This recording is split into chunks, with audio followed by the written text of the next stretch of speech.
Viewers. नमस्कार दर्शकों, मैं शिवा शेख और आप देख रहे हैं एमएनएस न्यूज। आपका स्वागत है शाम की खबरों में। आइए एक नजर डालते हैं हेडलाइंस की ओर। उद्धव ठाकरे ने मुंबई में किया संवाददाता सम्मेलन। अखिलेश यादव बोले संविधान का सम्मान जरूरी। सीएम मोहन यादव ने लोकतंत्र सेनानियों को किया सम्मानित। आइए देखते हैं खबरें विस्तार से। उद्धव ठाकरे ने मुंबई में किया संवाददाता सम्मेलन। शिवसेना उद्धव बाला साहेब ठाकरे गुट के प्रमुख उद्धव ठाकरे ने एक अहम संवाददाता सम्मेलन को संबोधित किया। हालांकि सम्मेलन का मुख्य विषय सामने आना अभी बाकी है, लेकिन राजनीतिक हलकों में इसे आगामी रणनीतियों और गठबंधन राजनीति से जोड़कर देखा जा रहा है। ठाकरे ने अपने संबोधन में राज्य और केंद्र सरकार की नीतियों पर सवाल उठाए और महाराष्ट्र की जनता से जनसंवाद और जन आंदोलन तेज करने का आह्वान किया है। दीपकजींनी आता आंदोलनाचं स्वरूप सांगितलं। ही आंदोलनाची सुरुवात असेल, कारण दोनच आंदोलन करून हे आंदोलन काय थांबणार नाही। हे आंदोलन पुढे जोपर्यंत ही सक्ती मागे घेतली जाणार नाही तोपर्यंत चालू राहील। तसं पाहिलं तर मुळामध्ये हा विषय 5 मिनिटांमध्ये संपण्यासारखा आहे। मुख्यमंत्र्यांनी जर का जाहीर केलं की मी माझ्या राज्यामध्ये हिंदीची सक्ती करणार नाही, होऊ देणार नाही, त्याच्यासाठी सादरीकरण करण्याची काही गरज नाहीये। आणि हे दळण कशासाठी दळताय? म्हणजे परत तुम्ही जी काय म्हणजे भाजपने जी काही घोषणा केली होती, बटेंगे तो कटेंगे, म्हणजे आता बाटेंगे आणि काटेंगे असं त्यांचं एक धोरण दिसतंय की जी काही एक चांगली एकजिन्सीपणा या सर्व इतर भाषिक आणि मराठी भाषिकांमध्ये राज्यात आणि मुंबईमध्ये आहे, त्याच्यात कुठेतरी मिठाचा नाही तर विषाचा खडा हे टाकतायत। हा माझा स्पष्ट आरोप नाही तर माझा समज आहे की हे चांगलं सगळं चाललंय त्याच्यामध्ये हा विषाचा खडा टाकतायत। कारण हिंदी भाषेला विरोध आम्ही केलेला नाही, पण हिंदी सक्तीला विरोध आमचा आहे आणि तो राहणार। कारण हिंदीला जर का विरोध असता तर हिंदी चित्रपटसृष्टी ही जर का मी चुकत नसेल तर तसं पाहिलं तर मुंबईतच जन्मली असेल। पण एक नक्की की या हिंदी चित्रपटसृष्टीला जे काही जोपासलं, तिचं पालन पोषण केलं हे मुंबईने केलं, महाराष्ट्राने केलं। अनेक मग अगदी अमिताभजी असतील, हिंदी कलाकार असतील, गायक असतील, संगीतकार असतील, हे मुंबईमध्ये आले आणि मोठे झाले। महाराष्ट्रामध्ये सुद्धा हिंदी चित्रपट हे तुफान चालतात, लोकप्रिय होतात। हिंदी सिने तारका या सुद्धा इकडे लोकप्रियता कमवतात। म्हणजे एकूण आम्हाला हिंदीचा वावडा नाहीये, पण हिंदी सक्तीची याचा अर्थ तुमचा जो एक छुपा एजेंडा आहे की कालांतराने ते त्यांच्या आधी होतं एक निशान एक प्रधान एक विधान म्हणजे मीच, हा जो त्यांचा आहे। आणि नड्डा जे बोलले होते की कालांतराने देशामध्ये एकच पक्ष राहील, म्हणजे हे सगळं एकाधिकारशाहीकडे यांचं ही वाटचाल सुरू आहे। कालच त्यांनी आणीबाणीला झालेल्या 50 वर्षाचा उल्लेख केला। आता ही भाषिक आणीबाणी ते लागतायत, ही भाषिक आणीबाणी आहे आणि त्याचा विरोध हा आम्ही तर करणार आहोत। पण विशेष म्हणजे शिवसेनेतले गद्दार जे जिकडे मिंदेपणाने राहतायत त्यांना सुद्धा आता बाळासाहेबांचे विचार काय आहेत हे मराठीतून पुन्हा सांगण्याची वेळ आलेली आहे। आइए बढ़ते हैं अगली खबर की ओर। अखिलेश यादव बोले संविधान का सम्मान जरूरी। समाजवादी पार्टी प्रमुख अखिलेश यादव ने घोषणा की कि उनकी पार्टी 26 जुलाई को पूरे देश भर में आरक्षण दिवस और संविधान सम्मान दिवस के रूप में मनाएंगी। अखिलेश यादव ने कहा, ये दिवस सामाजिक न्याय, समानता और संविधान के आस्था जताने के उद्देश्य से मनाया जाएगा। उन्होंने केंद्र सरकार पर निशाना साधते हुए कहा कि आरक्षण और संविधान पर लगाए हमलों हो रहे हैं, जिसे लेकर जनता को जागरूक करना जरूरी हो गया है। आज ये भी हमारे प्रदेश के अध्यक्ष जी ने, मैं बाद में कहूंगा कि केवल एक पैराग्राफ पढ़ देंगे कि आज ये तय किया है कि संविधान मान स्तंभ स्थापना दिवस, क्योंकि इसी दिन 26 जुलाई को हम लोगों ने ये कार्यक्रम किए थे। आने वाले समय में पूरे प्रदेश में आरक्षण दिवस 26 जुलाई को समाजवादी पार्टी ने संविधान मान स्तंभ स्थापना दिवस के रूप में मनाने का फैसला लिया है।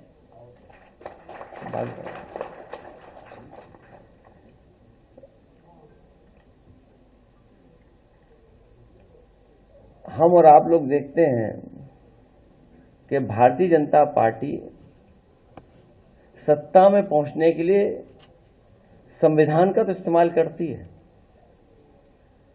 संविधान के बारे में चर्चा तो करती है, संविधान पर चलने की और संविधान को मानने की बात करती है सत्ता में आने तक। लेकिन जैसे ही भारतीय जनता पार्टी सत्ता में आती है वो संविधान को नहीं मानती। बाबा साहब भीमराव अम्बेडकर का दिया हुआ संविधान के रास्ते पर नहीं चलते हैं। भारतीय जनता पार्टी के लोग शपथ भी लेते हैं। शपथ लेकर के ये महसूस होता है उनके काम करने के तरीके से कि उनके शपथ ग्रहण में जो संविधान की शपथ लेते हैं, निष्ठा का पूर्ण अभाव दिखाई देता है। इधर हम देख रहे हैं उनकी बातों में, और कई बार सुना है उनसे कि सोशलिज्म, सोशलिस्ट और सेकुलर के लिए उनके पास बहुत बड़ी जानकारी है। जो लोग सोशलिस्टों के खिलाफ हैं, वही सेकुलर लोगों के लिए खिलाफ भी हैं। ये बात समझ में नहीं आ रही है कि वो लोग जो सोशलिज्म और सोशलिस्टों के खिलाफ हैं, वही लोग सोशलिज्म को मान तो रहे नहीं है, वही लोग सेकुलर और सेकुलरिस्टों के खिलाफ भी हैं। वजह वही है, दरअसल हमारे समाज में बहुत दिनों से व्यक्ति बनाम समाज का संघर्ष बहुत पुराना चल रहा है,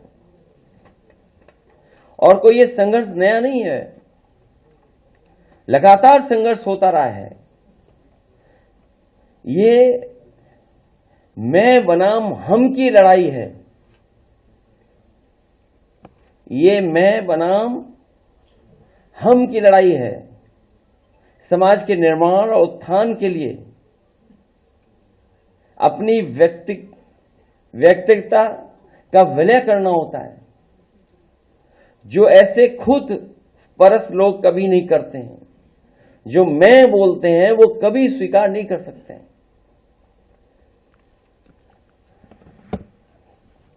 अपनी स्वार्थ सिद्धि में जो लोग लिप्त रहते हैं और हर समय सिर्फ अपने बारे में ही सोचते हैं, वो केवल अपने दंभ और अहंकार को ही पोषते हैं। उन्हें समाज से कुछ लेना देना नहीं होता है। ये खुदगर्ज लोग समाज और समाज से जुड़े हर विचार और शब्द के खिलाफ होते हैं। फिर वो शब्द चाहे सामाजिकता का हो या समाजवादी हो। इसीलिए चाहे सदन हो, सदन के बाहर हो या कोई महत्वपूर्ण कार्यक्रम हो, उसमें ये सुनने को मिलता है कि ये लोग इसी तरह के विचार प्रकट करते हैं। ये लोग वो हैं जो सामाजिकता और समाजवादी लोगों के खिलाफ हैं। आइए बढ़ते हैं अगली खबर की ओर। सीएम मोहन यादव ने लोकतंत्र सेनानियों को किया सम्मानित। मुख्यमंत्री मोहन यादव ने आज एक विशेष कार्यक्रम में आपातकाल की 50वीं बरसी को संविधान हत्या दिवस के रूप में मनाया। मुख्यमंत्री निवास पर आयोजित इस कार्यक्रम में उन्होंने लोकतंत्र सेनानियों को सम्मानित किया और उनके लिए सरकारी योजनाओं के लाभ की घोषणा की। मुख्यमंत्री ने कहा, हमारा दायित्व है कि लोकतंत्र की रक्षा के लिए संघर्ष करने वाले योद्धाओं को याद रखा जाए। हमें उन्हें योजनाओं से जोड़ना का निर्णय लिया है। इसके साथ ही सीएम मोहन यादव ने भोपाल में 90 डिग्री पुल को लेकर उठ रहे सवालों पर भी प्रतिक्रिया दी है। उन्होंने स्पष्ट किया कि ये पुल 2022 में निर्माणाधीन है, अभी इसका उद्घाटन नहीं हुआ है। कुछ आपत्ति आई है जिसे दूर करने के निर्देश अधिकारियों को दिए गए हैं। लोकतंत्र सेनानियों का पूरे प्रदेश स्तर के सारे सेनानियों का यहाँ सीएम हाउस में एक कार्यक्रम संपन्न हुआ, जिसके माध्यम से हमने 50 साल जो आपातकाल का कला समय था, खास करके। आइए बढ़ते अगली खबर की ओर। शिपिंग सेक्टर में स्वदेशी तकनीकी के इस्तेमाल की तैयारी। दिल्ली में sector for development of advance community यानी सीडेक्स और बंदरगाह, नौवहन और जलमार्ग मंत्रालय के बीच एक महत्वपूर्ण समझौता ज्ञापन पर हस्ताक्षर किए गए हैं। इस MOU का उद्देश्य शिपिंग ऑफ जलमार्ग क्षेत्र में अत्याधुनिक तकनीकी का समावेश करना है। सीडेक के निर्देश मंगेश एथिराजन ने जानकारी देते हुए कहा कि ये पहली बार है जब उनके सभी उत्पादकों और तकनीकों की शिपिंग और जलमार्ग क्षेत्र में लगाए जाने की दिशा में गंभीरता से काम किया जा रहा है। इसी के तहत सीडेक्स में एक समर्पित केंद्र की स्थापना की जाएगी जो संचाल, तकनीकी विकास और मौजूदा तकनीकों के उपयोगों के लिए पूरी तरह सशक्त होगा। This is the first time that we are giving a serious thought of getting all these products and technologies to Ministry of Ports and Shipping and Waterways. So we are establishing a dedicated center. It's fully empowered to run the operation, run the center to create technologies and also harness technology which already exists within CDAC and make it available for the Ministry of Ports and Shipping Waterways. So this will operate independently. It will be a federated structure, and we'll have a center head at the level 14 or scientist G level. Will head this operation, and then there will be a joint governance structure. We'll have a governing council which will be headed by the top authority in the ministry, and we'll have members from both Ministry of Electronics, IT, CDAC, and IT department of the ports. And then this will give the guidelines or other important decision. And apart from that, there will be a next level committee which is called the executive committee, which will be headed by the center head who is handling this particular activity and supported by finance, legal and other members from various departments. And then there will also be a project monitoring and steering group which will monitor specific projects. So there will be multiples of that. So with this governing structure, we are sure that we will be able to harmonize most of the IT needs of the Ministry of Ports and Shipping. Yes, thank you. आइए बढ़ते अगली खबर की ओर। विक्रम मजिस्टिया 7 दिन की police हिरासत में। मोहाली के शिरोमणि अलाकी दल के वरिष्ठ नेता विक्रम सिंह मजिस्टिया को ड्रग्स से जुड़े ड्रैगिंग मामले में 7 दिन की पुलिस हिरासत में भेज दिया गया है। उन्होंने अब 2 जुलाई को अदालत में पेश किया जाएगा। सरकारी वकील के अनुसार मजिस्टिया की 540 करोड़ रुपए की आय को कोई स्पष्ट स्रोत नहीं है। पूछताछ के दौरान भी वे इस धनराशि के बारे में कोई ठोस जानकारी नहीं दे सके। जांच एजेंसियों का मानना है कि ये रकम अवैध ड्रग्स कारोबार से जुड़ी हो सकती है। दौरान कुछ ਇਹੋ ਜਿਹੇ ਅਨਡਿਸਕਲੋਜ਼ ਇਨਕਮ ਇਹੋ ਜਿਹੀ ਆਈਆਂ ਸੀ ਜਿਹੜੇ ਪੈਸਿਆਂ ਦਾ ਹੇਰ-ਫੇਰ ਸੀਗਾ 500 ਜਿਹੜਾ ਕਿ 540 ਕਰੋੜ ਰੁਪਏ ਦਾ ਸੀ ਤੇ ਉਹਦੇ ਵਿੱਚ ਇੱਕ ਕੰਪਨੀ ਹੈ SIL ਕੰਪਨੀ ਹੈ ਜਿਹਦੇ ਵਿੱਚ ਕਿ ਵਿਕਰਮ ਸਿੰਘ ਮਜੀਠੀਆ ਜਿਹੜੇ ਅਕਿਊਜ਼ ਨੇ ਇਹ 2007 ਤੋਂ ਪਹਿਲਾਂ ਤੱਕ ਇਸ ਕੰਪਨੀ ਦੇ ਵਿੱਚ ਇਹ ਡਾਇਰੈਕਟਰ ਸੀਗੇ।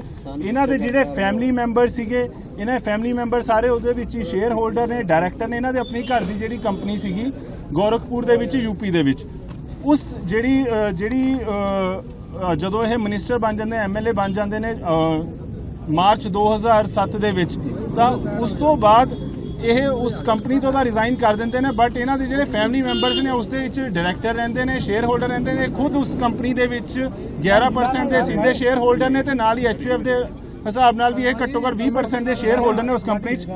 ਉਸ ਕੰਪਨੀ ਦੇ ਵਿੱਚ ਜਦੋਂ ਜਾਂਚ ਕੀਤੀ ਗਈ ਇਹਨਾਂ ਦੇ ਕੈਸ਼ ਡਿਪੋਜ਼ਿਟ ਦੇ ਰਜਿਸਟਰ ਚੈੱਕ ਕਰੇ ਗਏ ਤੇ ਨਾਲ ਹੀ ਬੈਂਕ ਅਕਾਊਂਟ ਸਟੇਟਮੈਂਟ ਚੈੱਕ ਕਰੀ ਗਈਆਂ ਤਾਂ ਉਹਨਾਂ ਦੇ ਵਿੱਚ ਜਿਹੜਾ ਡਿਫਰੈਂਸ ਆ 161 ਕਰੋੜ ਰੁਪਏ ਦਾ ਡਿਫਰੈਂਸ ਆਇਆ।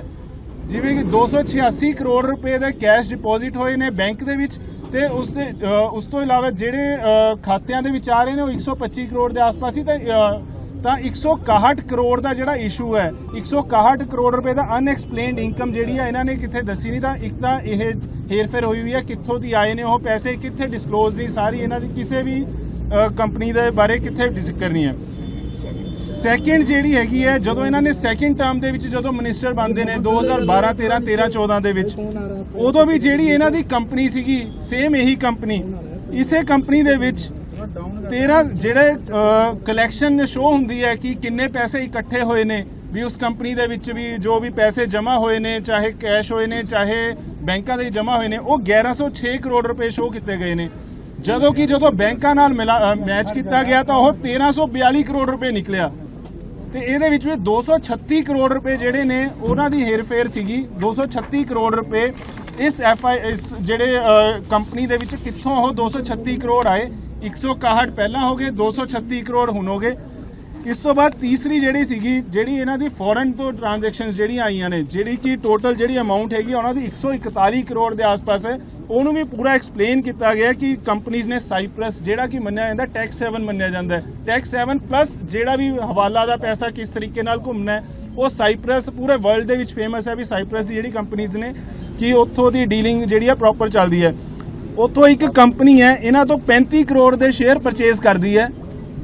ਉਹੀ ਕੰਪਨੀ ਕੁਝ ਸਾਲਾਂ ਬਾਅਦ ਜਦੋਂ ਇਹ ਮਿਨਿਸਟਰ ਹੁੰਦੇ ਨੇ ਤਾਂ ਉਸ ਟਾਈਮ ਦੇ ਵਿੱਚ ਉਹ ਕੰਪਨੀ 35 ਕਰੋੜ ਦੇ ਸ਼ੇਅਰ ਜਿਹੜੇ ਨੇ 3.5 ਕਰੋੜ ਦੇ ਵਿੱਚ ਵੇਚ ਜਾਂਦੀ ਹੈ। ਜਦੋਂ ਕਿ ਉਹ ਕੰਪਨੀ ਪ੍ਰੋਫਿਟ ਦੇ ਵਿੱਚ ਚੱਲ ਰਹੀ ਹੈ ਤੇ ਜਿਹੜੀ SIL ਹੈ ਕੰਪਨੀ ਪ੍ਰੋਫਿਟ ਦੇ ਵਿੱਚ ਹੈ ਡਿਸਪਾਈਟ ਉਹਦੇ ਉਹ ਕੰਪਨੀ ਜਿਹੜੀ ਹੈ 90% ਲਾਸ ਦੇ ਉੱਤੇ ਆਪਣੇ ਸ਼ੇਅਰ ਸੇਲ ਕਰਕੇ ਜਾਂਦੀ ਹੈ। ਇਸ ਤੋਂ ਇਲਾਵਾ ਉਹੀ ਕੰਪਨੀ ਜਿਹੜੀ ਹੈ ਇੱਕ clear water capital partners India limited ਹੈ ਇਹੀ ਸਰਾਇਆ ਇੰਡਸਟਰੀ ਨੂੰ 90 ਕਰੋੜ ਰੁਪਏ ਦਾ ਲੋਨ ਦਿੰਦੀ ਹੈ 2007-8-9 ਦੇ ਵਿੱਚ ਜਿਹਦਾ ਕਿ ਵਿਆਜ ਅਗਲੇ 7 ਸਾਲਾਂ ਦੇ ਵਿੱਚ ਅਰਾਊਂਡ 44 ਕਰੋੜ ਰੁਪਏ ਉਹਦਾ ਵਿਆਜ ਬਣਦਾ ਹੈ ਤੇ ਟੋਟਲ ਅਮਾਉਂਟ ਬਣ ਜਾਂਦੀ ਹੈ 134 ਕਰੋੜ ਦੇ ਆਸ-ਪਾਸ ਅਮਾਉਂਟ ਬਣਦੀ ਹੈ। ਤੇ ਉਹ ਕੰਪਨੀ ਸਰਾਇਆ ਇੰਡਸਟਰੀ ਜਿਹੜੀ ਕਿ ਪ੍ਰੋਫਿਟ ਦੇ ਵਿੱਚ ਚੱਲ ਰਹੀ ਹੈ ਉਸ ਪੀਰੀਅਡ ਦੇ ਵਿੱਚ ਉਹਨਾਂ ਨਾਲ ਸੈਟਲਮੈਂਟ ਦੇ ਵਿੱਚ 51 ਕਰੋੜ ਦੇ ਵਿੱਚ ਸੈਟਲ ਕਰ ਜਾਂਦੀ ਹੈ। ਲੋਨ ਦਿੱਤਾ ਹੋਇਆ ਟੋਟਲ 134 ਕਰੋੜ ਦਾ ਕੰਪਨੀ ਪ੍ਰੋਫਿਟ ਦੇ ਵਿੱਚ ਹੈ ਤੇ ਸੈਟਲਮੈਂਟ ਕਰ ਜਾਂਦੀ ਹੈ 51 ਕਰੋੜ ਦੇ ਵਿੱਚ ਤਾਂ ਅਰਾਊਂਡ ਇੱਥੇ 80 ਕਰੋੜ ਤੋਂ ਉੱਤੇ ਦਾ ਜਿਹੜਾ ਹੇਰਫੇਰ ਹੈ ਉਹ ਇੱਥੋਂ ਦੀ ਪ੍ਰੂਵ ਹੁੰਦਾ ਹੈ। ਇਸ ਤੋਂ ਇਲਾਵਾ ਐਵੇਂ ਬਾਹਰ ਤੋਂ ਜਿਹੜੀ ਕੰਪਨੀਆਂ ਨੇ ਇੱਕ ਹੋਰ ਕੰਪਨੀ ਸੀਗੀ ਜ਼ੈਂਟੋਲਰ ਹੋਲਡਿੰਗ ਲਿਮਿਟਿਡ ਹੈ ਸਾਈਪ੍ਰਸ ਦੀ ਹੀ ਕੰਪਨੀ ਹੈ ਜਿਹੜੀ ਬਾਅਦ ਵਿੱਚ ਸਿੰਡੀਕੇਟਮ ਬਣ ਜਾਂਦੀ ਹੈ। ਉਸ ਕੰਪਨੀ ਦੇ ਵਿੱਚ ਵੀ ਉਹ ਕੰਪਨੀ ਜਿਹੜੀ ਹੈ ਇਹਨਾਂ ਦੀ ਕੰਪਨੀ ਨੂੰ 22.86 ਕਰੋੜ ਰੁਪਏ ਦਾ ਲੋਨ ਦਿੰਦੀ ਹੈ ਜਿਹੜਾ ਕਿ ਕੁਝ ਟਾਈਮ ਬਾਅਦ ਉਹ ਆਪਣੇ ਸ਼ੇਅਰ ਵੇਚ ਜਾਂਦੀ ਹੈ 0 ਕਰੋੜ ਦੇ ਵਿੱਚ ਮਤਲਬ ਫ੍ਰੀ ਦੇ ਵਿੱਚ ਉਹਨਾਂ ਨੂੰ ਸ਼ੇਅਰ ਦੇ ਜਾਂਦੀ ਹੈ 22.86 ਕਰੋੜ ਦੇ ਜਿਹੜੇ ਸ਼ੇਅਰ ਨੇ ਉਹ ਫ੍ਰੀ ਦੇ ਵਿੱਚ ਦੇ ਜਾਂਦੀ ਹੈ। ਇਹਦਾ ਕੋਈ ਰੀਜ਼ਨ ਨਹੀਂ ਵੀ ਕਿਉਂ ਉਹ ਕੰਪਨੀ ਦੇਗੀ ਕਿਉਂਕਿ ਉਹ ਸਾਈਪ੍ਰਸ ਦੀ ਕੰਪਨੀਆਂ ਨੇ ਸਾਈਪ੍ਰਸ ਦੇ ਵਿੱਚ ਜਿਹੜੇ ਦੇਖਿਆ ਵੀ ਆ ਸਾਰੇ ਪੈਸੇ ਹੇਰਫੇਰੀ ਹੁੰਦੇ ਨੇ। ਉਹ ਤੋਂ ਇਲਾਵਾ ਇੱਕ ਹੋਰ ਕੰਪਨੀ ਹੈ ਸਿੰਗਾਪੁਰ ਦੀ ਉਹ ਵੀ 4.25 ਕਰੋੜ ਦੇ ਆਸ-ਪਾਸ ਇਹਨਾਂ ਨੂੰ ਲੋਨ ਦਿੰਦੀ ਹੈ ਬਟ ਅੱਜ ਤੱਕ ਉਹ ਕਦੇ ਵਾਪਸ ਲੋਨ ਹੋਇਆ ਨਹੀਂ। ਕਿਉਂ ਲੋਨ ਦਿੱਤਾ ਹੈ ਕਿਸ ਪਰਪਸ ਲਈ ਦਿੱਤਾ ਹੈ ਕਿਉਂ ਨਹੀਂ ਵਾਪਸ ਦਿੱਤਾ ਇਹਦਾ ਕੋਈ ਰੀਜ਼ਨ ਨਹੀਂ ਆਇਆ। ਫਿਰ ਇਹ ਤੋਂ ਇਲਾਵਾ ਜਿਹੜੇ ਇਹਨਾਂ ਦੇ ਐਸੈਟਸ ਨੇ ਜਦੋਂ ਇਹਨਾਂ ਦੇ ਐਸੈਟਸ ਵਗੈਰਾ ਚੈੱਕ ਕਰੇ ਗਏ ਕਿ ਇਹਨਾਂ ਦੀ ਇਨਕਮ ਟੈਕਸ ਰਿਟਰਨ ਤੋਂ ਇਹਨਾਂ ਦੇ ਇਲੈਕਸ਼ਨ ਐਫੀਡੇਵਿਟਸ ਤੋਂ ਜਿਹੜੇ ਕਿ ਜਦੋਂ ਤੋਂ ਇਹ 2007 ਤੋਂ ਇਲੈਕਸ਼ਨ ਲੜ ਰਹੇ ਨੇ ਤੇ ਹੁਣ ਤੱਕ ਦੇ ਜਿਹੜੇ ਇਹਨਾਂ ਦੇ ਐਫੀਡੇਵਿਟਸ ਦੇਖੇ ਗਏ ਤੇ ਨਾਲ ਇਹਨਾਂ ਦੀ ਵਾਈਫ ਦੇ ਤਾਂ ਉਹਦੇ ਵਿੱਚ ਜਿਹੜੀ ਇਹਨਾਂ ਦੀ ਟੋਟਲ ਇਨਕਮ ਬਣਦੀ ਸੀ ਉਹ ਬਣਦੀ ਸੀ 81 ਲੱਖ ਰੁਪਏ ਦੇ ਆਸ-ਪਾਸ ਜਿਹੜੀ ਟੋਟਲ ਇਨਕਮ ਬਣਦੀ ਸੀਗੀ ਤੇ ਜਿਹੜੇ ਇਹਨਾਂ ਦੇ ਖਰਚੇ ਨੇ ਜਿਹੜੇ ਉਹ ਸਾਰੇ ਐਜ਼ ਪਰ ਕ੍ਰਾਈਟੇਰੀਆ ਪਲੱਸ ਸਾਰਾ ਜੋ ਵੀ ਇਹਨਾਂ ਦੇ ਖਰਚੇ ਸਟੇਟਮੈਂਟਾਂ ਤੋਂ ਆਏ ਨੇ ਸਭ ਕੁਝ ਉਹ ਕੰਸੀਡਰ ਕਰਕੇ 18 ਲੱਖ ਦੇ ਖਰਚੇ ਸੀ ਤਾਂ ਇਹਨਾਂ ਦੀ ਜਿਹੜੀ ਐਸੈਟ ਬਚਦੇ ਨੇ ਉਹ ਅਰਾਊਂਡ ਬਚਦੇ ਨੇ 62-63 ਲੱਖ ਰੁਪਏ ਦੇ। ਜਦੋਂ ਜਾਂਚ ਕੀਤੀ ਗਈ ਤਾਂ ਇਹ ਜਿਹੜੇ ਐਸੈਟਸ ਨੇ ਜਦੋਂ ਇਹਨਾਂ ਦੇ ਐਕਚੁਅਲ ਐਸੈਟਸ ਨੇ ਉਹ 1 ਕਰੋੜ 10 ਲੱਖ ਦੇ ਐਸੈਟਸ ਪਾਏ ਜਾਂਦੇ ਨੇ ਤਾਂ 47 ਲੱਖ ਰੁਪਏ ਇੱਥੇ ਇੱਕ ਹੇਰਫੇਰ ਹੈ ਜਿਹੜਾ ਕਿ ਹਜੇ ਤੱਕ ਇਹਨਾਂ ਨੇ ਡਿਸਕਲੋਜ਼ ਨਹੀਂ ਕੀਤਾ। ਇੱਕ ਹੋਰ ਬੜੀ ਸ਼ੌਕਿੰਗ ਚੀਜ਼ ਹੈ 2011-12 ਦੇ ਵਿੱਚ ਜਿਹੜੀ ਇਹਨਾਂ ਦੀ ਵਾਈਫ ਹੈ ਗਨੀਵ ਕੌਰ ਮਜੀਠੀਆ MLA ਜਿਹੜੇ ਨੇ ਉਹ ਇੱਕ ਉਹਨਾਂ ਦੇ ਰਿਟਰਨ ਵਗੈਰਾ ਦੇ ਵਿੱਚ ਕੋਈ ਵੀ ਕੰਪਨੀ ਵਗੈਰਾ ਜਾਂ ਕੋਈ ਵੀ ਬਿਜ਼ਨਸ ਨਹੀਂ ਚੱਲ ਰਿਹਾ ਹੁੰਦਾ ਸਿਰਫ ਐਗਰੀਕਲਚਰ ਤੋਂ ਇਨਕਮ ਆਉਂਦੀ ਹੈ। 2012-13 ਫਾਈਨੈਂਸ਼ੀਅਲ ਈਅਰ ਦੇ ਵਿੱਚ ਉਹ ਇੱਕ ਕੋਈ ਨਾਮ ਨਹੀਂ ਹੁੰਦਾ ਮੈਂਸ਼ਨ ਨਹੀਂ ਕੀਤਾ ਹੋਇਆ ITR ਦੇ ਵਿੱਚ ਇੱਕ ਬਿਜ਼ਨਸ ਸਟਾਰਟ ਕਰਦੇ ਨੇ ਜਿਹਦੇ ਵਿੱਚ ਉਹਦੀ ਪ੍ਰੋਪਰਾਈਟਰ ਕੈਪੀਟਲ ਸ਼ੋਅ ਕਰਦੇ ਨੇ 1 ਕਰੋੜ 57 ਲੱਖ ਰੁਪਏ ਜਿਹੜੀ ਹੈ ਪ੍ਰੋਪਰਾਈਟਰ ਕੈਪੀਟਲ ਸ਼ੋਅ ਕਰਦੇ ਨੇ ਜਿਹਦੇ ਵਿੱਚੋਂ 56 ਲੱਖ ਦੇ ਆਸ-ਪਾਸ ਪ੍ਰੋਫਿਟ ਹੁੰਦਾ ਹੈ। ਜਿਹੜਾ 1 ਕਰੋੜ ਰੁਪਏ ਹੈ ਜਿਹੜਾ ਰਿਮੇਨਿੰਗ ਬਚਦਾ ਹੈ ਉਹ ਕਿੱਥੋਂ ਆਇਆ ਕਿੱਥੇ ਗਿਆ ਕਿਉਂਕਿ ਅਗਲੇ ਸਾਲ ਉਹੀ ਜੀ ਕੋਈ ਕੰਪਨੀ ਐਗਜ਼ਿਸਟ ਹੀ ਨਹੀਂ ਕਰਦੀ ਸੀ। ਤਾਂ ਇਸ ਤਰੀਕੇ ਨਾਲ ਟੋਟਲ ਜਿਹੜਾ ਇਹ ਬਣਦਾ ਹੈ ਇਹ ਸਾਰਾ ਜਿਹੜਾ ਜਦੋਂ ਟੋਟਲ ਕਰਦੇ ਆ ਤਾਂ ਅਰਾਊਂਡ 540 ਕਰੋੜ ਰੁਪਏ ਜਿਹੜੇ ਬਣਦੇ ਨੇ। ਇਹ ਇਨਕਮ ਜਿਹੜੀ ਹੈ ਜਿਹੜੇ ਅਨਡਿਸਕਲੋਜ਼ਡ ਜਿਹੜੇ ਇਹਨਾਂ ਦੇ ਪੈਸੇ ਵਗੈਰਾ ਕਿੱਥੋਂ ਆਏ ਨੇ ਕਿਵੇਂ ਗਏ ਨੇ ਕੀਤੇ ਆ ਉਹ ਸਾਰੇ ਹਜੇ ਤੱਕ ਇਹਨਾਂ ਨੇ ਕੁਝ ਦੱਸੇ ਨਹੀਂ ਹੈਗੇ। ਤੇ ਦੂਸਰੀ ਗੱਲ ਕੋਰਟ ਦੇ ਵਿੱਚ ਅੱਜ ਜਦੋਂ ਰਿਮਾਂਡ ਮੰਗਿਆ ਗਿਆ ਤਾਂ ਇਹਨਾਂ ਨੇ ਕਾਫੀ ਇਹਨਾਂ ਨੂੰ ਡਿਫੈਂਡ ਕਰਨ ਦੀ ਕੋਸ਼ਿਸ਼ ਕੀਤੀ ਬਟ ਕੋਰਟ ਨੇ ਫਿਰ ਵੀ 7 ਦਿਨ ਦਾ ਰਿਮਾਂਡ ਦਿੱਤਾ 2 ਜੁਲਾਈ ਨੂੰ ਪੇਸ਼ ਕਰਨਾ ਹੈ। ਤੇ ਇੱਕ ਹੋਰ ਚੀਜ਼ ਕੋਰਟ ਦੇ ਵਿੱਚ ਇੱਕ ਹੋਰ ਬੜਾ ਧਿਆਨ ਦਿੱਤਾ ਗਿਆ ਜਿਹੜਾ ਇਹ ਇੱਕ ਇਨਫਲੂਐਂਸ ਜਿਹੜਾ ਕਰਦੇ ਆ ਥ੍ਰੈਟ ਕਰਦੇ ਨੇ। ਕੱਲ ਸਾਰਿਆਂ ਨੇ ਦੇਖਿਆ ਜਿਸ ਟਾਈਮ ਦੇ ਉੱਤੇ ਜਦੋਂ ਵਿਜੀਲੈਂਸ ਦੀ ਟੀਮ ਇਨਵੈਸਟੀਗੇਟਿੰਗ ਟੀਮ ਜਦੋਂ ਇਹਨਾਂ ਦੇ ਘਰ ਜਾਂਦੀ ਹੈ ਤਾਂ ਕਿਸ ਤਰੀਕੇ ਨਾਲ ਉਹ ਥ੍ਰੈਟ ਕਰਦੇ ਨੇ ਜਿਹੜੀ ਇਨਵੈਸਟੀਗੇਟਿੰਗ ਟੀਮ ਨੂੰ DSP ਜਿਹੜੇ ਸੀਗੇ ਉੱਥੇ ਗਏ ਹੋਏ ਸੀ ਉਹਨਾਂ ਨੂੰ ਕਿਵੇਂ ਥ੍ਰੈਟ ਕਰਦੇ ਨੇ ਤੇ ਸਾਰੇ ਰਸਤੇ ਵੀ ਆਂਦੇ ਹੋਏ ਵੀ ਇਹਨਾਂ ਨੂੰ ਥ੍ਰੈਟ ਕਰਦੇ ਆਏ ਨੇ ਕਿ ਕਿਸ ਤਰੀਕੇ ਵੀ ਤੁਹਾਡਾ ਹਜੇ ਇਹ 1.5 ਸਾਲ ਪਿਆ 1.5 ਸਾਲ ਬਾਅਦ ਤੁਹਾਡੀ ਫੈਮਿਲੀ ਨੂੰ ਦੇਖ ਲਾਂਗੇ ਤੁਹਾਡੀ ਨੌਕਰੀ ਦੇਖ ਲਾਂਗੇ ਇਹ ਸਭ ਕੁਝ ਆਨਰੇਬਲ CM ਪੰਜਾਬ ਨੇ ਉਹਨਾਂ ਨੂੰ ਓਪਨਲੀ ਥ੍ਰੈਟ ਦੇ ਰਹੇ ਨੇ ਤੇ ਇਹ ਸਾਰਾ ਕੁਝ ਜਿਹੜਾ ਕੋਰਟ ਦੇ ਧਿਆਨ ਦੇ ਵਿੱਚ ਲਿਆਇਆ ਗਿਆ ਤੇ ਉਸ ਤੋਂ ਬਾਅਦ ਹੀ ਕੋਰਟ ਨੇ ਜਿਹੜਾ ਇਹਨਾਂ ਨੂੰ 7 ਦਿਨ ਦਾ ਰਿਮਾਂਡ ਦਿੱਤਾ ਗਿਆ ਤੇ 2 ਜੁਲਾਈ ਜਿਹੜੀ ਹੈ ਇਹਦੇ ਵਿੱਚ ਅਗਲੀ ਤਰੀਕ ਮੰਗਿਆ ਕਿੰਨਾ ਸੀ ਰਿਮਾਂਡ ਮਿਲਿਆ ਕਿ ਮੰਗਿਆ ਕਿੰਨਾ ਸੀ ਪਰਚਾ ਦਰਜ ਹੋਇਆ ਹੈਗਾ ਇਹ LDPS ਦਾ ਪਰਚਾ ਹੈਗਾ ਜੋ ਆਮਦਨ ਤੋਂ ਵੱਧ। आइए बढ़ते हैं अगली खबर की। सुकांत मंजूमदार ने ममता पर लगाया रथ यात्रा का राजनीतिकरण। कोलकाता में केंद्रीय मंत्री और पश्चिम बंगाल बीजेपी अध्यक्ष सुकांत मंजूमदार ने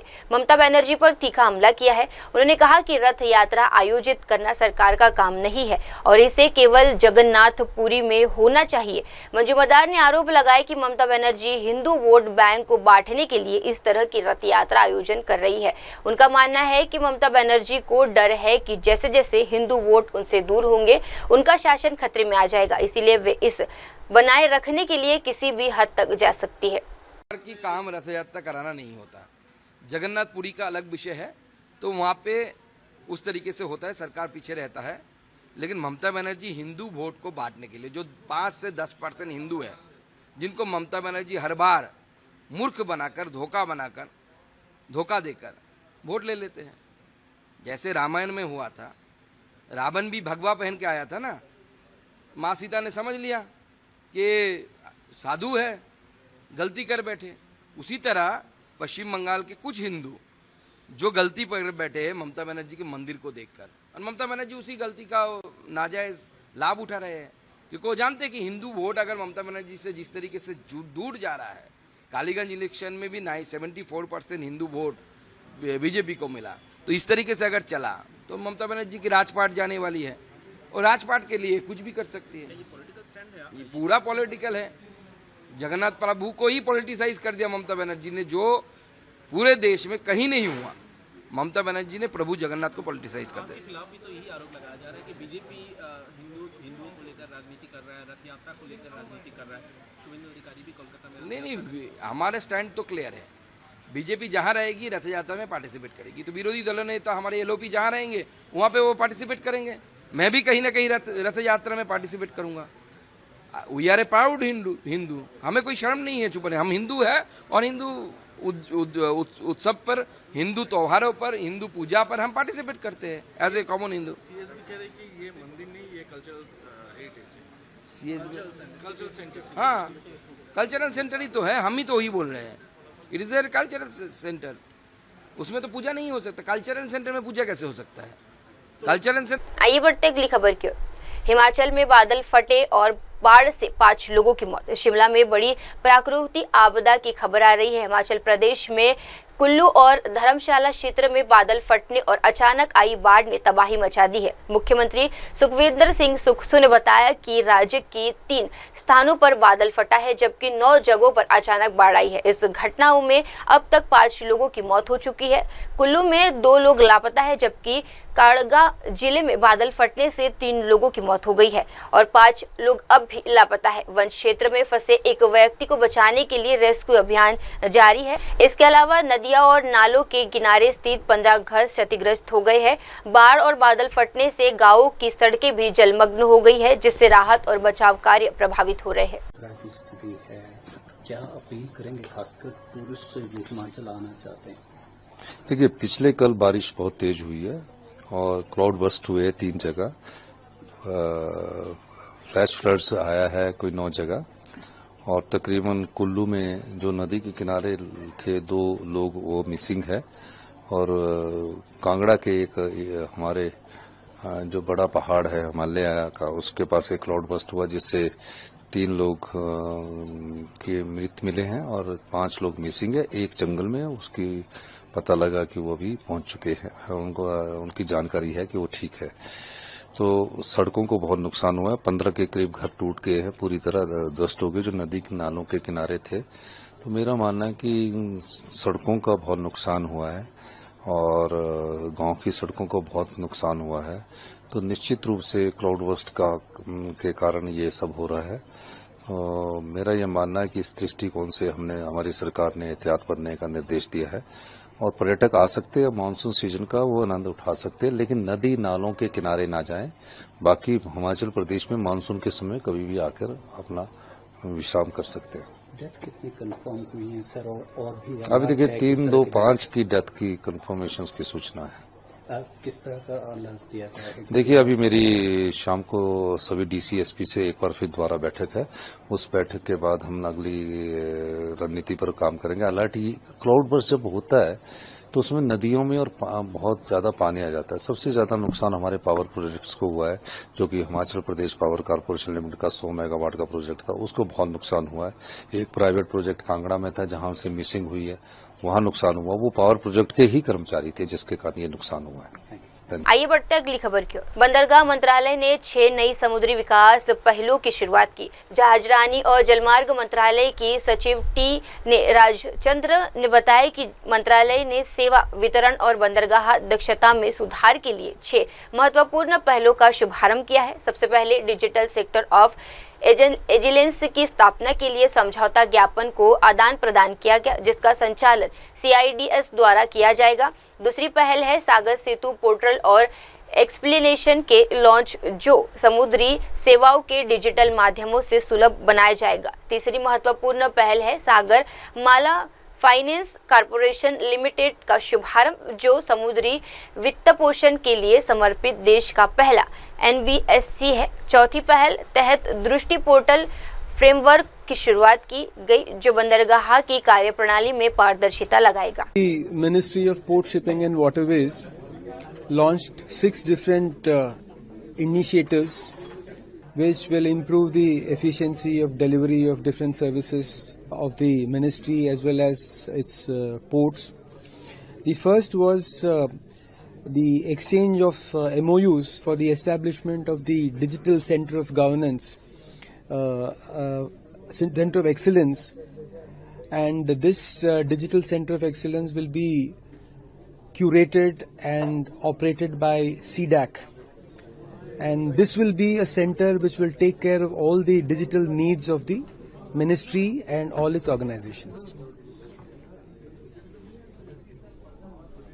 So apart from this Digital Center of Excellence, which will take care, like I said, of all the digital initiatives of the Ministry of Port Shipping and Waterways, we also launched the Sagar Setu portal and application, which actually connects all the 60 ports across the country. It is already operational and it was done in phases. Now the entire software and portal have gone live. So this was the second initiative that we launched today. The third is the launch of the Sagarmala Finance Corporation Limited, which is the first NBFC dedicated to maritime financing. Earlier this was called the Sagarmala Development Company Limited. Now it is called the Sagarmala Finance Corporation Limited. We got the approval from the RBI a few days back for the conversion of this entity into an NBFC, and that was launched today.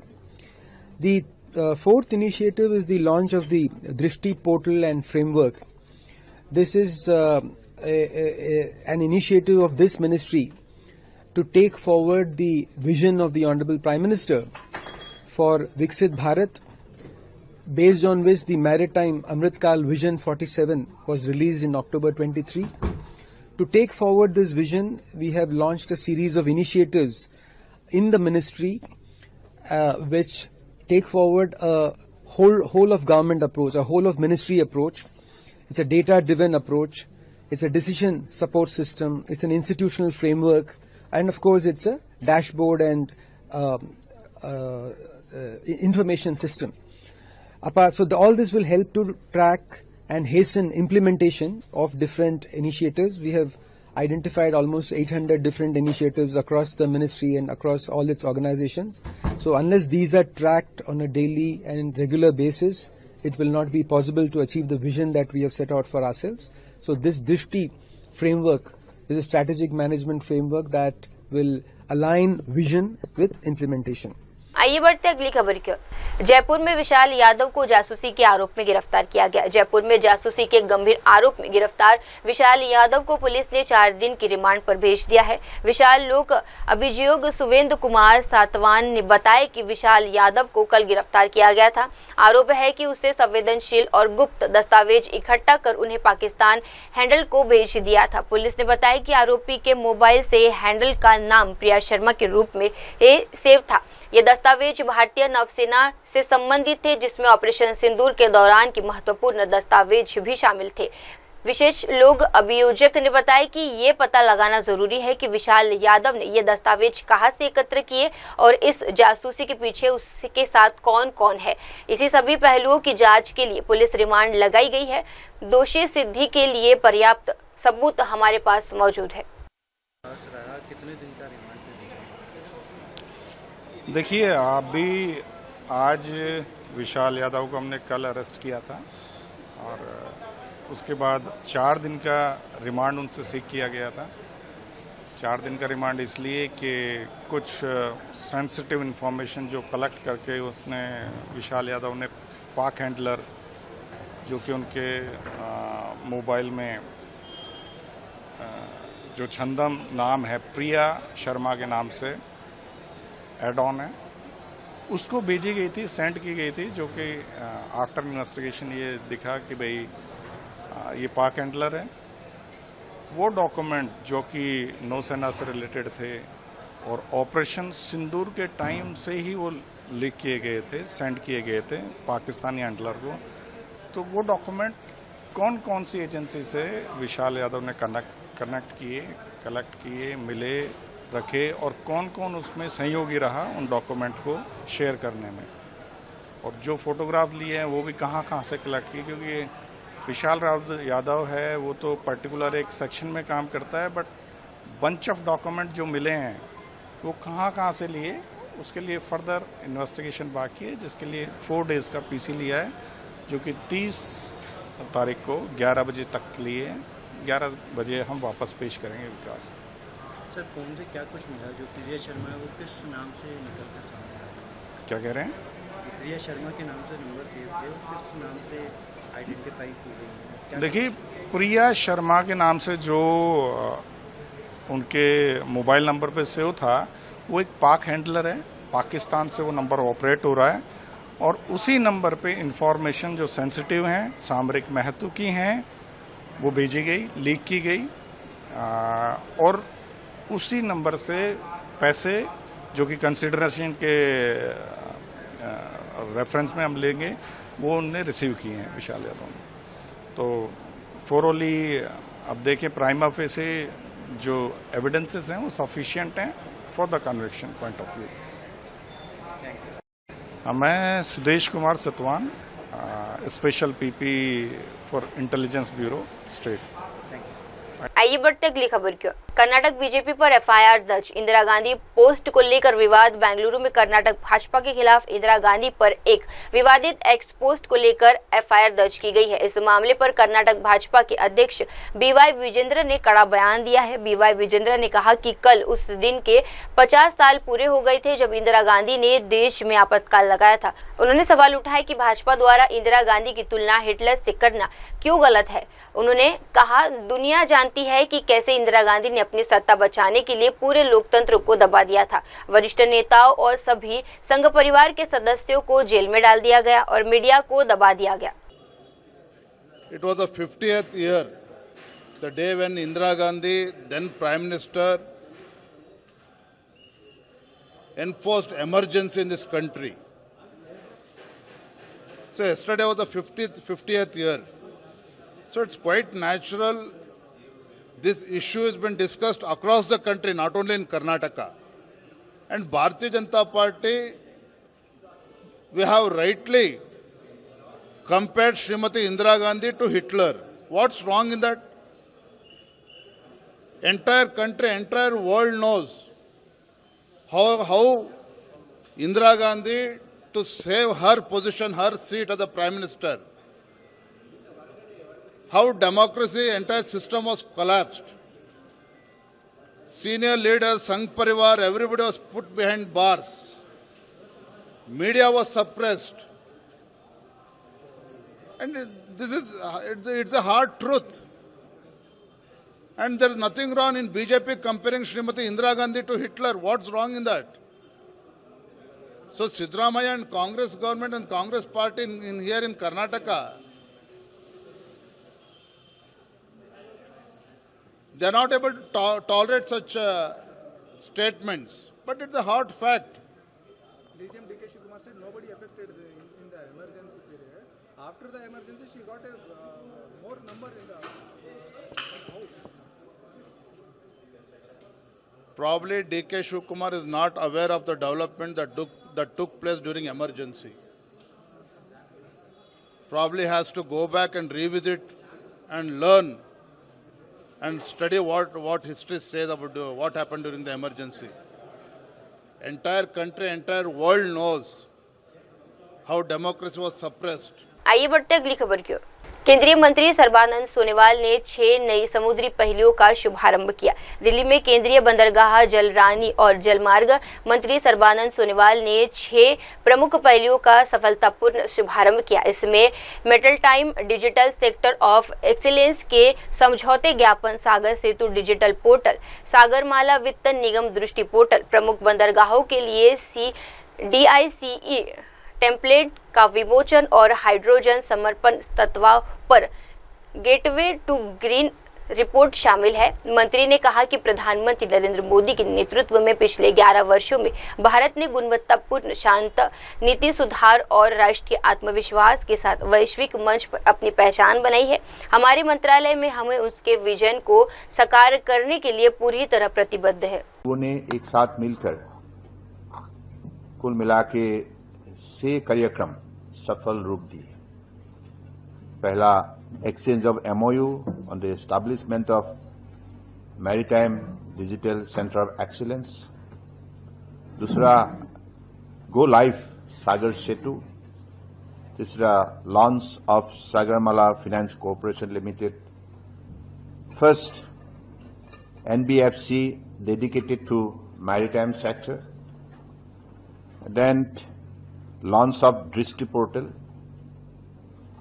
then release of standardized template for scale of rates of major ports, then release of gateway to green, assessing port readiness, hydrogen transition in India reports.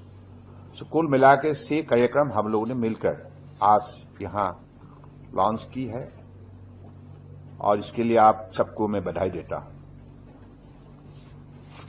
हम सबको मालूम है कि e governance transformational माननीय प्रधानमंत्री जी के नेतृत्व में पिछली 11 साल में जो हमें उपलब्धि हासिल हुई है, इस उपलब्धि के द्वारा हम सबको लगने लगा है कि हमारे पास वो शक्ति और काबिलियत है जो हम दुनिया में बेहतर से बेहतर काम कर सकते हैं, क्योंकि 140 करोड़ भारतीय नागरिक का पास वो आत्मविश्वास भी है, वो दिशा भी है और वो काबिलियत भी है। माननीय प्रधानमंत्री जी ने हम सबको उम्मीद जगाने का काम किया, क्योंकि पिछले 11 साल में उन्होंने अपने कुशल नेतृत्व के द्वारा एग्जाम्पलरी उन्होंने जो भी इनिशिएटिव ली है, policy programme initiative, and bringing good governance into the practice of our administrative system. That is the quality of living and quality of thinking, quality of approach, quality of action have taken a distinctive shape and which has empowered every Indian to develop a vision under the leadership of Pradhan Mantri Narendra Modi ji to make India self-reliant and also to make India one of the most powerful developed nation in the world by 2025. ये जो आत्मविश्वास जगाने का परम आदरणीय प्रधानमंत्री जी ने काम किया है, इसकी वजह से आज दुनिया ने भी ये बात सहमत व्यक्त की है। दुनिया के जितने भी विकसित देश है, आज सब लोगों ने हिंदुस्तान की तरफ एक बड़े आशापूर्वक उन्होंने सकारात्मक उनकी सोच व्यक्त की है। तो ये संभव हुई है परम आदरणीय प्रधानमंत्री जी की आदर्शवादी और उनकी जो भी ईमानदारी नेतृत्व ने आज हम सबको ये अनुभव दी है, और निष्ठापूर्वक देश के लिए सेवा करने के लिए भी उन्होंने दिशा दर्शन और उन्होंने हमें मार्गदर्शन दी है।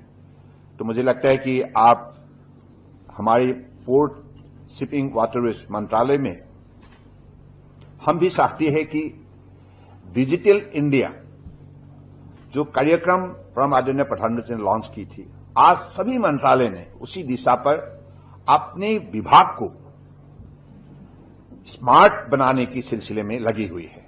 यानी कि स्पीड एंड स्केल को हम हर काम में हम बरकरार रखें, स्पीड भी रखें, स्केल भी रखें, स्टैंडर्ड भी रखें, और हमारी स्पीड भी, गति धारा को भी हम ऐसे तीव्र रूप दें, क्योंकि समय का साथ हमें अपनी यात्रा को आगे बढ़ाना होगा।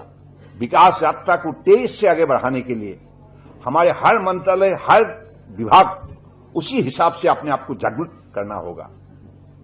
तो मुझे लगता है कि उसी शक्ति को हासिल करने के लिए आज जो भी हमने कार्यक्रम यहां लॉन्च की है, ये कार्यक्रम हमारे लिए बहुत महत्वपूर्ण है, और हम चाहते हैं पोर्ट शिपिंग वाटरवेज तीनों सेक्टर में जो भी हमारा स्टेक होल्डर्स है, प्राइवेट स्टेक होल्डर्स है, public stakeholders, whoever it is, they should have better understanding, better access of our ministry about our legacy also, quality legacy of our governance, our maintenance, and our operational abilities.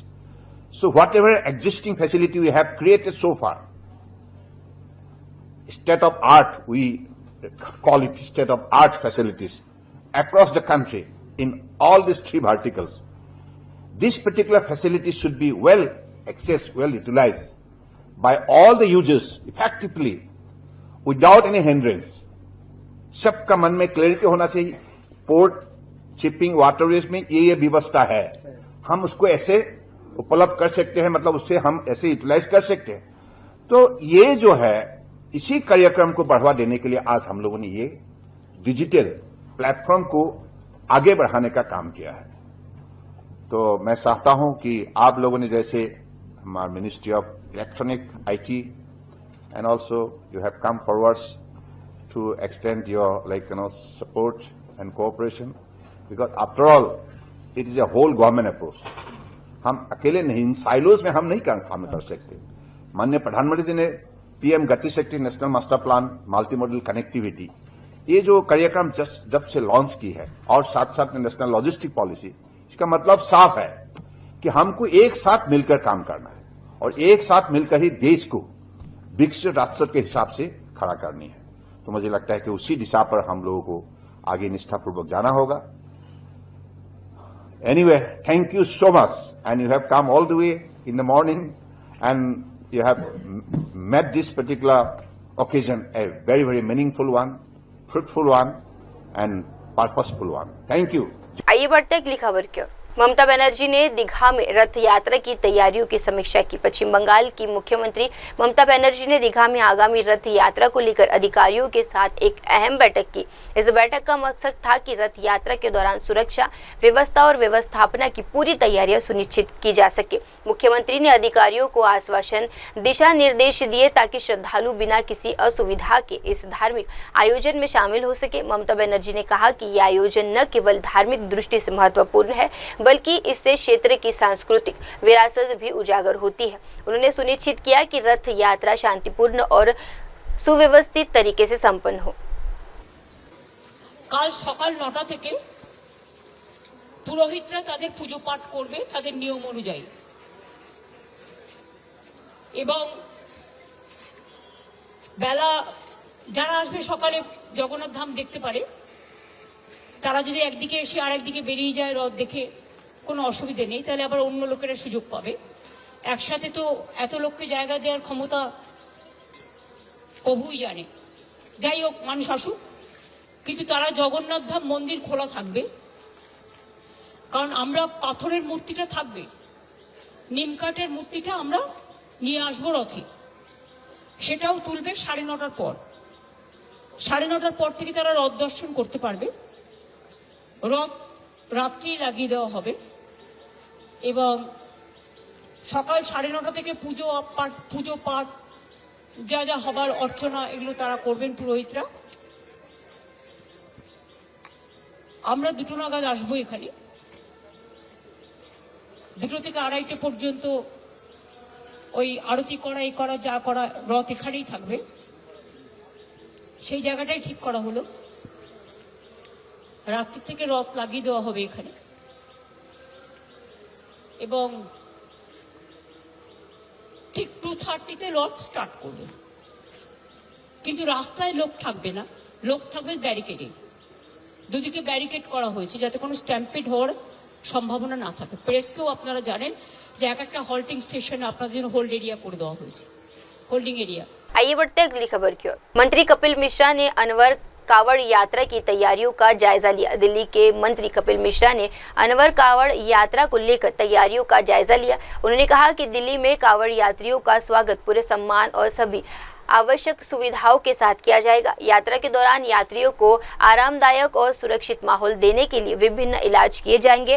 इनमें सुरक्षा बढ़ावा, चिकित्सा सहायता की उपलब्धता, यातायात प्रबंध और समन्वयित अंतर विभागीय सहयोग शामिल है। कपिल मिश्रा ने ये भी कहा कि प्रशासन हर संभव प्रयास कर रहा है कि ताकि ये तीर्थ यात्रा सुचारू रूप से और सुरक्षित तरीके से संपन्न हो। यात्रियों की सुरक्षा और सुविधा प्राथमिकता है, जिससे श्रद्धालु अपनी धार्मिक भावनाओं के साथ यात्रा कर सके। कावड़ियों का भव्य स्वागत दिल्ली की सरकार करेगी। मुख्यमंत्री जी ने ऐसा निर्णय लिया है। भव्य स्वागत द्वार लगाए जाएंगे और सभी मूलभूत सुविधाएं, चाहे वो स्वच्छता की हो, चाहे वो पीने के पानी की हो, चाहे वो मेडिकल की हो, चाहे वो लाइटनिंग की हो, चाहे वो बैरिकेडिंग की हो, चाहे वो ट्रैफिक व्यवस्था की हो, सारी सुविधाएं दिल्ली सरकार अब की बार बहुत अच्छे स्तर से उपलब्ध कराने जा रही है। और ये जो ठेकेदार होते थे बीच में, इनको हटा दिया गया है। अब सीधा जो सरकार की सहायता राशि होती है, सीधा कावड़ सेवा समितियों के खाते में वो सहायता राशि जाएगी।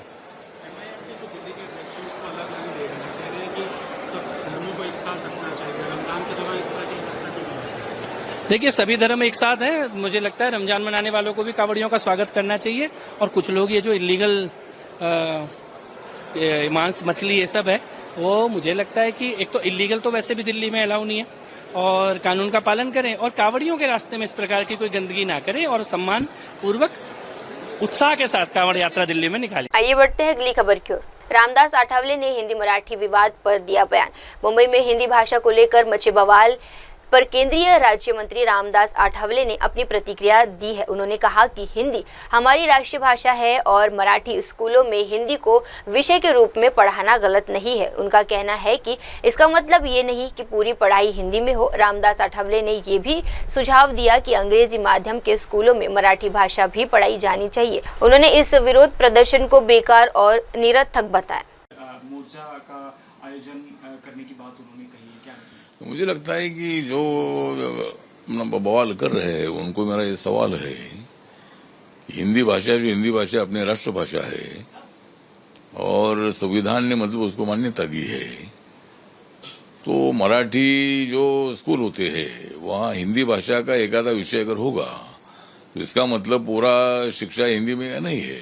जहाँ हिंदी भाषी स्कूल है वहाँ हिंदी का शिक्षा होता है, या इंग्लिश मीडियम स्कूल है इंग्लिश में ही पढ़ाया जाता है।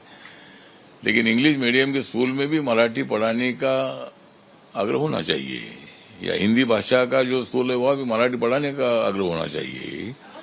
उसी तरह मराठी स्कूल में जो हिंदी भाषा है एक आधा सब्जेक्ट अगर होगा तो मुझे लगता है कि भाई उसमें इतनी नाराजगी करना ठीक नहीं है। मेरा मत ऐसा है कि अगर इसी तरह की भूमिका उद्धव ठाकरे साहब और राज ठाकरे साहब ले रहे हैं तो इसका मतलब वो संविधान को उनका संविधान का विरोध कर रहे हैं, और हिंदी अपनी राष्ट्रभाषा उसका विरोध करने का क्या मतलब आता है। मराठी भाषा तो हम भी मराठी लोग हैं, लेकिन सरकार ने उनके दबाव में बिल्कुल नहीं आना चाहिए। देवेंद्र फडणवीस साहब को मेरा निवेदन है कि हिंदी राष्ट्रभाषा है, मुंबई अपने देश की आर्थिक राजधानी है और हिंदी भाषा भी हर एक को आनी चाहिए। मराठी तो अपनी है ही है। तो मुझे लगता है कि ये विषय बिल्कुल नहीं है, लेकिन इसको विषय उठाकर मतलब दो भाषा में विवाद पैदा करने का प्रयत्न हो रहा है। आपको लग रहा है जो लोकल बॉडी की इलेक्शन है उसके मद्देनजर ये जो इशू है इसको उछाला जा रहा है, क्योंकि 6 तारीख को एक भव्य मोर्चे का आह्वान किया है उन्होंने। हाँ, मुझे लगता है कि हर एक को लोकतंत्र में रैली निकालने का अधिकार है, अपनी अपनी भूमिका लेने का अधिकार है। उनकी वो भूमिका तो जरूर होगी, उनकी भूमिका तो सही नहीं, ऐसा मेरा मानना है। और वो रैली निकालते तो निकाले, लेकिन सरकार ने उनके दबाव में बिल्कुल नहीं आना चाहिए। और हम मराठी प्रेमी हैं, हमारा मराठी पर बहुत बड़ा प्रेम भी है। और इसीलिए मुझे लगता है कि खाली मराठी उद्धव ठाकरे और राज ठाकरे नहीं है, हम सब लोग मराठी लोग हैं। लेकिन हिंदी भाषा का विरोध करना ठीक नहीं, ऐसा मेरा मानना है। सर, राजनाथ सिंह, मुझे लगता है कि भारत सरकार का राजनाथ सिंह जी का ये मुंह बहुत बड़ा सही है, क्योंकि पहलगाम पर मतलब पाकिस्तान के आतंकवादियों ने अटैक किया था, उसमें अनेक लोगों की मृत्यु हो गई थी।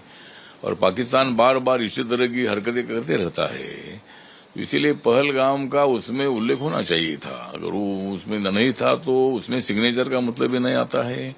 इसीलिए भारत सरकार की भूमिका, राजनाथ सिंह जी की भूमिका बहुत बड़ी सराहनीय है। और अगर वहां शंघाई में मीटिंग हुई थी तो पहलगाम की जिक्र उसमें होनी चाहिए थी, लेकिन वो उसमें नहीं थी, इसीलिए भारत सरकार की तरफ से वह सिग्नेचर नहीं की गई है। आइए बढ़ते हैं अगली खबर की ओर। केंद्रीय मंत्री भूपेंद्र यादव ने आपातकाल के 50 साल पर विचार साझा किए। देहरादून में केंद्रीय मंत्री भूपेंद्र यादव ने प्रेस कॉन्फ्रेंस के दौरान आपातकाल के 50 साल पूरे होने पर विचार व्यक्त किए।